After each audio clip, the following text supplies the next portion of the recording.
aking fish steak. Fish bangus. Lalaki ng hiwa niya. Pinalakihan ko talaga hiwa niya kasi mga ang baon ng aking trabahadora saka aking estudyante. Kaya ganyan siya. Lalaki.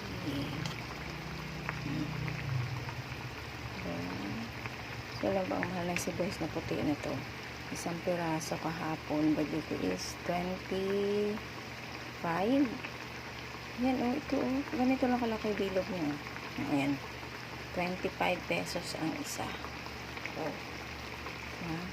Tapos ang bangus ko isang piraso is 200.